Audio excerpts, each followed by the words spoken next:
കണ്ടില്ല ജീപ്പൊക്കെയാണ് ഇതുവഴി മെയിനായിട്ട് പോകുന്നത്. പൊതുവേ എന്താണ് ഇങ്ങനത്തെ 4x4 വണ്ടി ആയാലും അതിലൂടെ അങ്ങനെ പോകുന്നത് കണ്ടിട്ടില്ല.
നമ്മളിപ്പോൾ വയനാടുള്ള 900kandi എന്ന് പറഞ്ഞ സ്ഥലത്ത് ഓഫ് റോഡിങ്ങിനായിട്ട് വന്നതാണ്.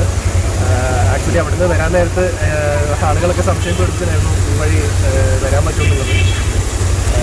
ജീപ്പ് മാത്രമേ പോകുന്നുള്ളൂ. നമ്മൾ 4x4 ആയതുകൊണ്ട് തന്നെ നമ്മൾ ധൈര്യമായിട്ട് വന്നതാണ്. അപ്പം ഇത്രയും ഇപ്പോൾ ഒരു പകുതി ദൂരമായി. അപ്പം പലയിടത്തോളം അങ്ങനെ വലിയ കുഴപ്പമില്ല. കണ്ടില്ല ജീപ്പൊക്കെയാണ് ഇതുവഴി മെയിനായിട്ട് പോകുന്നത്. പൊതുവേ എന്താണ് ഇങ്ങനത്തെ 4x4 വണ്ടി ആയാലും അതിലൂടെ അങ്ങനെ പോകുന്നത് കണ്ടിട്ടില്ല. അപ്പോൾ നമ്മളിപ്പോൾ പകുതി ദൂരത്തേക്ക് നല്ലൊരു വാട്ടർഫോൾ പോലത്തെ ഒരു ഏരിയ കണ്ടുകൊണ്ട് നമ്മൾ നിർത്തി. നമ്മൾ ഉച്ചത്തെ ഫുഡ് കഴിച്ചിട്ടില്ല. അപ്പോൾ ഇനി ഉച്ചത്തെ ഫുഡ് ഇവിടെ കഴിക്കാമെന്നുള്ളൊരു പ്ലാനിൽ ഇവിടെ വന്നതാണ്. ഇനി കുറച്ച് ദൂരം കൂടെയാണ് ഇതിൻ്റെ ടോപ്പിലേക്ക് എത്താമെന്നുള്ള ദൂരം എന്നാണ് മനസ്സിലായത്.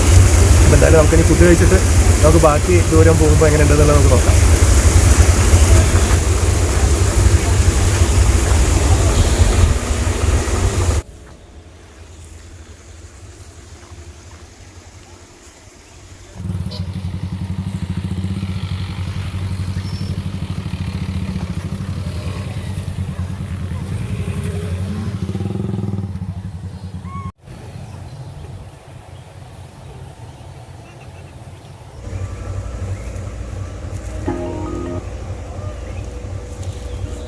ഈ ഒരു സ്ഥലത്ത് ഒരു ചെറിയൊരു അരുവീൻ്റെ തീരത്തിരുന്നിട്ട് നമ്മൾ ഭക്ഷണം കഴിക്കാൻ പോവുകയാണ്.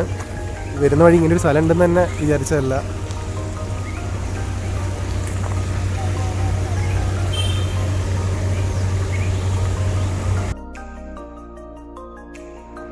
ആക്ച്വലി ഫുട്ബോളിൻ്റെ വീഡിയോ വെച്ചിട്ടാണ് നമ്മൾ ഇൻസ്പയറായിട്ടാണ് ശരിക്കും ഈ ഒരു വഴി വന്നത്. അപ്പം ഫുട്ബോൾ എന്ന് വന്നപ്പോൾ നമ്മൾ ഇതിൻ്റെ വീഡിയോയിൽ കണ്ടതാണ് അധികം ആളുകളുണ്ടായിരുന്നില്ല. ഇന്നിപ്പം നാളെ ഞായറാഴ്ച ആയതുകൊണ്ടാണോ ഇത് ദീപാവലിൻ്റെ അവധിയായിട്ടാണോ എന്ന് അറിയില്ല. നല്ലപോലെ ടൂറിസ്റ്റുകളുണ്ട്. അപ്പം ഇതിൻ്റെ പ്രശ്നം എന്ന് പറഞ്ഞാൽ നമ്മൾ പോണ വഴി ഓപ്പോസിറ്റ് വണ്ടി വരികയാണെങ്കിൽ ആകെ ബുദ്ധിമുട്ടാവും. കാര്യം അത്രയും വീതി കുറഞ്ഞ റോഡായതുകൊണ്ട് അത് മാത്രമാണ് ഇപ്പോൾ നമുക്ക് ഇതിലുള്ളൊരു ടാസ്ക്കായിട്ട് തോന്നിയിട്ടുള്ളത്. വേറെ വഴിയൊന്നും അങ്ങനെ ഭയങ്കരമായിട്ടുള്ള ഓഫ് റോഡിങ് പോലെ അല്ലെങ്കിലും കുറച്ച് കയറ്റം ഉണ്ട്. എന്നാലും മിക്ക സ്ഥലങ്ങളും സിമെൻറ്റ് ചെയ്തിട്ടൊക്കെ ഉള്ളത് തന്നെ നമുക്ക് ഈസിയായിട്ട് വരാൻ പറ്റും. എന്നാലും നമുക്ക് ഇനി ടോപ്പിലേക്ക് പോയിട്ട് ബാക്കി വിട്ടിട്ടുണ്ട്.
സ്കൈ പാർക്കിൻ്റെ ടോപ്പ് വരെയാണ് ഇപ്പോൾ നമ്മൾ വന്നത്.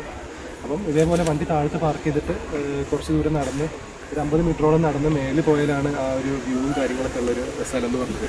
അപ്പം ഇവിടെ എൻട്രി ടിക്കറ്റ് ഉണ്ട്. ആക്ടിവിറ്റീസൊക്കെ ചെയ്യാനുള്ള കോസ്റ്റും അതിൽ ഇൻക്ലൂഡ് ആണെന്നാണ് ഇവർ പറഞ്ഞത്. അതിൽ glass bridge, 3 top view point, rope play area, rifle shooting, archery shooting, cricket net practice, അങ്ങനത്തെ കുറച്ച് ആക്ടിവിറ്റീസും കൂടെ അതിൽ ഇൻക്ലൂഡ് ആയിട്ടുള്ള ടിക്കറ്റാണ്. 200 രൂപയാണ് ഒരാൾക്ക്. മേലേക്ക് പോയാലാണ് ആ വ്യൂ പോയിൻറ്റും ഗ്ലാസ് ബ്രിഡ്ജും അങ്ങനത്തെ സംഭവങ്ങളൊക്കെ ഉള്ളത്. അപ്പോൾ നമുക്ക് ബാക്കി വിശേഷങ്ങൾ കാണാം. ഇതിലും ട്രീ ടോപ്പാണ് നമുക്കിവിടെ കാണാൻ പറ്റുന്നത്. നമുക്ക് എന്തായാലും അതിൻ്റെ മേലേക്ക് കയറിയിട്ട് എന്തൊക്കെയാണ് അവിടെ ട്രീ ടോപ്പിൻ്റെ മേലും എങ്ങനെയുണ്ട് നമുക്ക് പോയി നോക്കാം.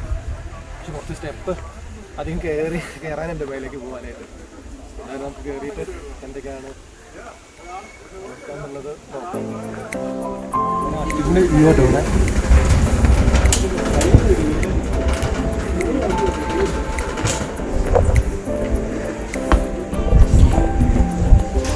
നമുക്ക് ഇവിടുന്ന് നല്ല ഫുൾ വ്യൂ കാണാൻ പറ്റുന്ന രീതിയിലാണ് ഇവിടെ എല്ലാം അവർ സെറ്റ് ചെയ്തിട്ടുള്ളത്.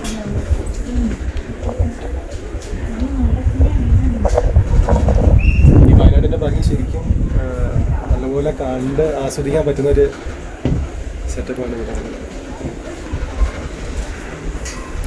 ഇവിടുത്തെ കാഴ്ചകളൊക്കെ കണ്ട് ഇത് നമ്മുടെ ട്രീ ഹൗസിൻ്റെ മേലിൽ നിന്ന് താഴത്തേക്ക് ഇറങ്ങാം.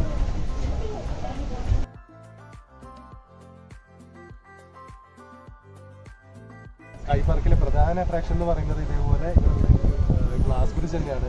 അതാണ് ഇവിടെ ഏറ്റവും കാണാനായിട്ട് നമുക്കുള്ളത്.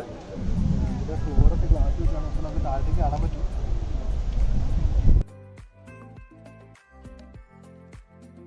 ഇവിടെ വന്നിട്ടുള്ള മെയിൻ വ്യൂ ആണ് ഇവിടുത്തെ ഒരു രസം എന്ന് പറയുന്നത്. പിന്നെ അതേപോലെ നമുക്ക് താഴത്തെ ഗ്ലാസ് ആയതുകൊണ്ട് നമുക്ക് എന്താ പറയുക, നമ്മുടെ എയർപോർട്ട് നടന്നു വരുന്ന പോലത്തെ ഒരു ഫീല് കിട്ടാനായിട്ടാണ് ആ ഒരു ഗ്ലാസിൻ്റെ ബ്രിഡ്ജ് ഉണ്ടാക്കിയിട്ടുള്ളത്.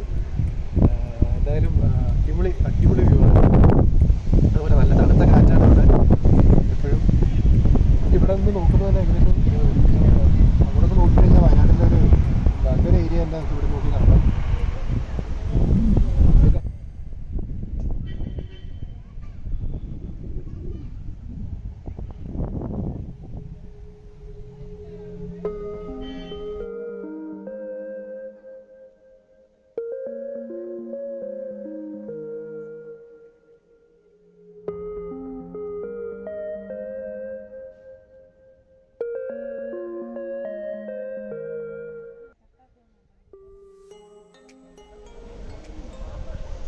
ഇവിടെ ഗ്ലാസ് ബ്രിഡ്ജ് പോലെ തന്നെ വേറൊരു സ്റ്റേജ് പോലെ വ്യൂ കാണാനൊക്കെ ആയിട്ടുള്ളൊരു സ്ഥലം ഇവിടെ ഉണ്ട്, കാണാം. ഇവിടുന്ന് ഫോട്ടോ ഒക്കെ എടുക്കാൻ പറ്റിയൊരു അടിപൊളി സ്പോട്ടാണ് ഇവിടെ.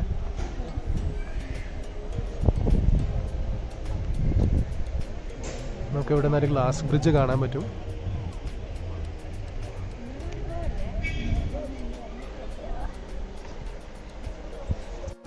അധികം ലേറ്റ് ആവുകയാണെങ്കിൽ നമുക്ക് നേരത്തെ കണ്ടാണ് വരുന്ന വഴി എന്ന് പറഞ്ഞാൽ കുറച്ച് ടാസ്ക് വഴി ആയതുകൊണ്ട് നമുക്ക് വെളിച്ചം പോകുന്നതിന് മുമ്പ് പോയാലേ നമുക്ക് സേഫായിട്ട് താഴെ എത്താൻ പറ്റുള്ളൂ എന്നുള്ളതാണ്. അപ്പോൾ നമുക്ക് താഴത്തേക്ക് പോകാം.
നമ്മളെ 900kandi ഓഫ് റോഡിങ് ട്രിപ്പ് അങ്ങനെ ഭംഗിയായിട്ടൂടെ അവസാനിച്ചിരിക്കുകയാണ്.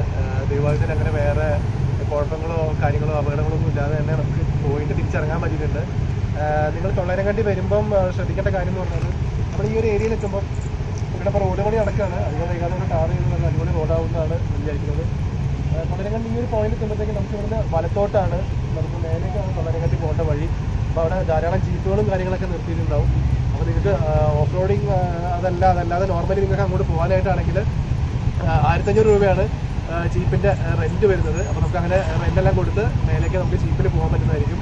അതല്ല നിങ്ങൾക്ക് 4x4 വണ്ടിയായിട്ട് വരാൻ പറ്റുമെങ്കിൽ നമുക്ക് അവിടുത്തെ റൈറ്റിലേക്കുള്ള വഴി കയറിയിട്ട് നമുക്ക് അങ്ങനെ 900kadiയിൽ അങ്ങോട്ട് പോകാനുള്ള ഒരു ഓപ്ഷനും ഉണ്ട്.